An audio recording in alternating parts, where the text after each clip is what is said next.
Salam qeyrindaşlar. Ramzan ئېيىڭلارغا مۇبارەك بولسۇن. Küçlük tələplərgə binaən bu ئايدىمۇ دەرسلەر يەنە داۋاملىق ھۇزۇرۇڭلارغا سۇنۇلىدۇ. Алдыңғы qitimliq dərs vaqtida yollanmagan bolsunmu, lekin nurg'un həvəskarlarımız mayli kichik yoki cho'ng bo'lsin, o'tilgan darslarni mashq qilib menga sinish shaklida avatibdi. Men buningdan intayin suyundim. Ko'pincha do'stlarimiz yo'liqqan mundaq bir masala bor ekan. U bo'lsa-mu udarga tushirish. Ya'ni qo'l va putning harakatini tang vaqtda moslashtirib, udarga tushirish sal tasqi to'xtab etibdi. Agar siz bu shundaq masalaga uchragan bo'lsangiz, mening taklifimni sinab beqing. Ya'ni mashq qilganda avval qo'l harakatini udarga tushirib mashq qiling. Bu mashqingiz unumli bo'lgandan keyin ondan put harakatini ayrim udarga tushirib mashq qiling. Oxirida ikkisini birlashtirsangiz, ishni men cho'qim unumini ko'ra olasiz. Men bugun yangi harakatlarni o'rgatishdan burun o'tgan soatdagi dapusulning qo'l va put harakatini sizga ayrim udarga tushirib ko'rsatib beray. Mushi bo'yicha mashq qiling.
Bugun mən qızlarga yenik Lərzan qədəm hərəkətlərinin biri bolğan Səylanə qədəm hərəkətini öyrətməkçi.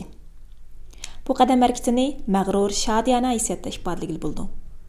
Bulubmu muqam nəğmələrdə bu qədəm hərəkəti köp uçraydı. 4 qədəm bilan yürüb, 5-ci qədəmdə putni tepib toxtaş Səylanə qədəm deb atıldı.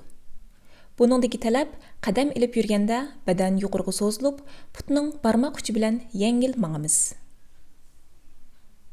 Səylanə qədəm hərəkətini oldiga ham keyniga, shundaqla yon taraflarga ilib yurgili bo'ldi.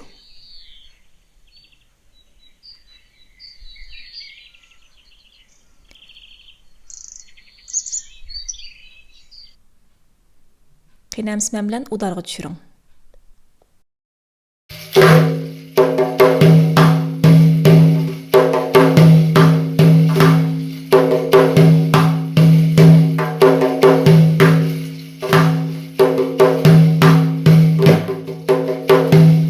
Gavda o'ynatish Uyg'ur xalq usulida kam bo'lsa bo'lmaydigan muhim harakatdir.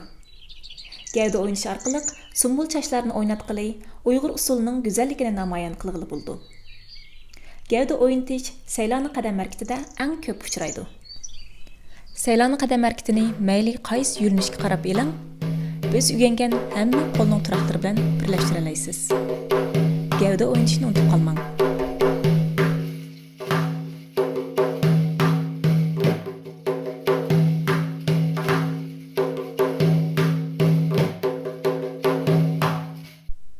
Bu qədəm harakatini albatta aylanib turib qilishqimi bo'ladi.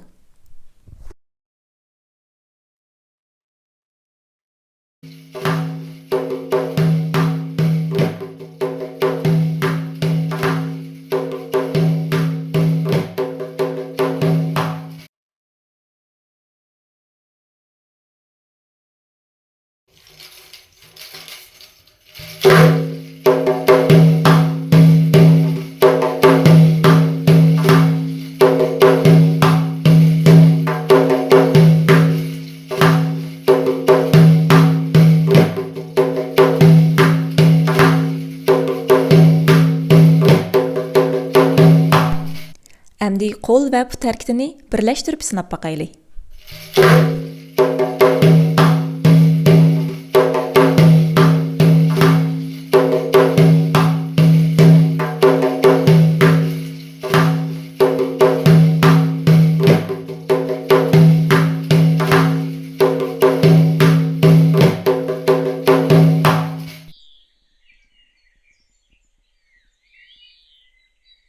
Mən dərs başlaşdan burun sözləb ötkəndək, qol və putның hərəkətini birli vaqtda udara düşürüş məsələsi oğullardan köp uçrapdı. Şuna, yeni hərəkətini öyrənişdən burun, aldınғы saatda öyrəngən tap usulunun qol və put hərəkətini sizə ayrım-ayrım udarğa düşürüb görsüb berəy. Muşu bu iç məşq qılsınız, çoxum önümünü görə alaysiz.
tەpmə qədəm Uyğur usulidagi tipik usul qadimi bo'lib, bu qadamda o'ng putning olqini yerga to'liq dasisa, so'l putning tapini ko'tarilib, barmoq uchi bilan yerga dassaydi.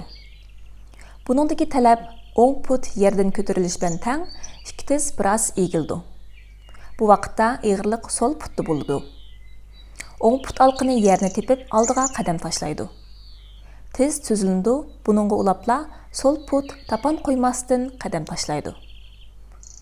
Bu qadam harakatini o'rinda yoki cho'gilab va yoki oldiga yurib o'rindashga bo'ldi.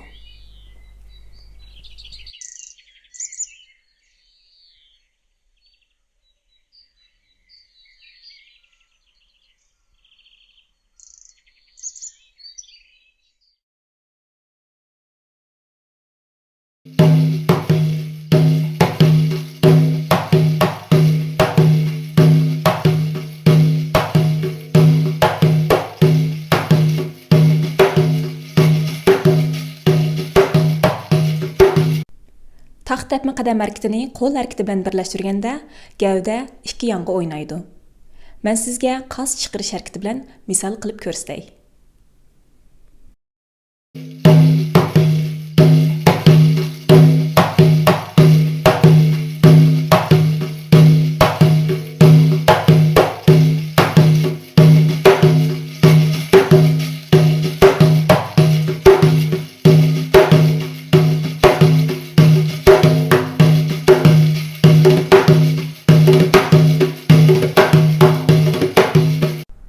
Bu qadam hareketini albatta biz o'rgangan har xil qo'lning turoqlari bilan birlashtira olasiz.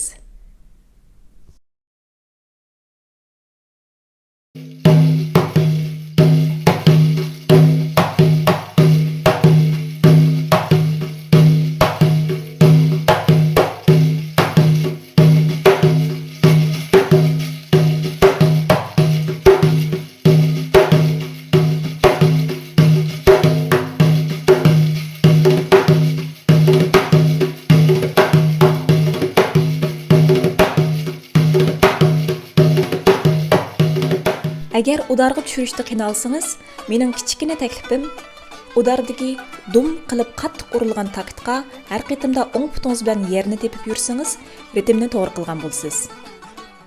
Mashq jarayonida biror qiyinchilik yo'liqsangiz, men har vaqt yordam berishga tayyorman. Bugungi dars mush yerda oxirlashdi. Kelar shanba kuni ko'rishaylik.